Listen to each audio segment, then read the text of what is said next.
최근에 OTT 산업이 흥하면서 오히려 영화관에 실제로 와서 영화를 보는 인구가 많이 줄었습니다. 이 영향 때문에 영화관들이 적자에 헤매고 있다고 합니다.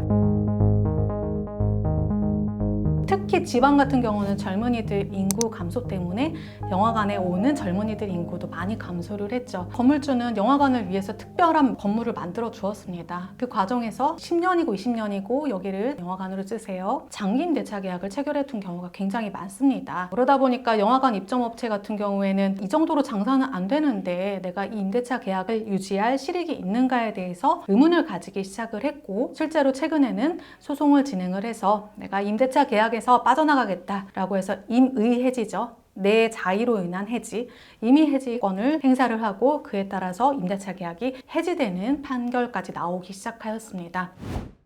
사실 임대차 계약 구체적인 내용을 좀 더 봐야겠지만요. 이런 영화관과 건물주 사이에 체결된 임대차 계약은 굉장히 많은 조항들이 있습니다. 해지가 가능한 정도의 사유들 또는 연체료에 대한 사유들, 연체료에 대한 규정들, 이런 것들이 꼼꼼히 규정되어 있고, 제 예상으로는 보통은 임차인이 내 마음대로 해지할 수는 없고, 만약 임차인이 월세를 3개월 이상 밀린다, 그런 사유가 있을 때만 임대인 쪽에서 당신은 월세를 밀린 임차인이므로 내가 임대차 계약을 해지하겠습니다 라고 주장을 할 수 있을 것 같습니다. 보통의 임대차 계약이 보통 그렇게 체결이 되니까요. 근데 방금 말씀드린 그런 판결들은 좀 특수한 사안들 같습니다. 아마 영화관 쪽에서는 도저히 이 영화관 영업을 유지할 수 없다, 굉장한 불황이다, 여기를 유지하는 것은 오히려 공시를 유지하는 것과 다름없다, 임차인으로서는 임대차 계약을 유지할 실익이 없고 경제적 동기도 없고 경제적 능력도 없다, 이런 부분을 굉장히 많이 호소하지 않았을까 싶습니다. 근데 반대로 임대인 입장에서는 어떻게 보면 황당할 수 있죠.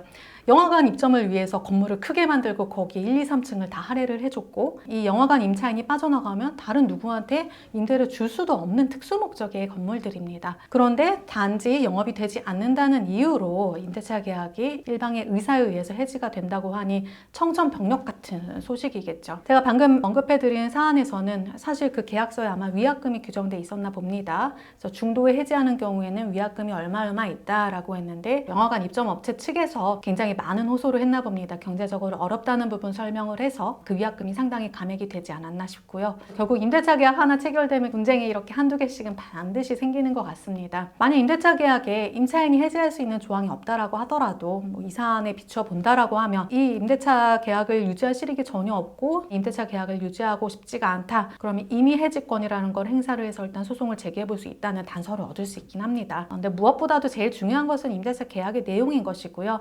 민법상으로는 차임연체 시에 임대인이 해지할 수 있는 권한만 규정되어 있습니다. 그 외에 특이하게 상가건물 임대차 보호법에서 감염병 예방을 위해서 집합금지 조치를 내린 경우에 3개월 이상 폐업 상태면 임대차 계약을 해지할 수 있다, 이런 규정을 마련하긴 했는데요. 어쨌든 지금 엔데믹 시국이니까 이 조항을 쓰기는 좀 어려울 것 같습니다. 만약 임대차 계약 기간 도중이라도 좀 해지하고 싶다라고 한다면 사실 제일 좋은 것은 합의 해지입니다. 임대인에게 여러 가지 사정을 말씀을 드려서 적정한 선에서 합의하고 해지하는 방향이 제일 좋고요.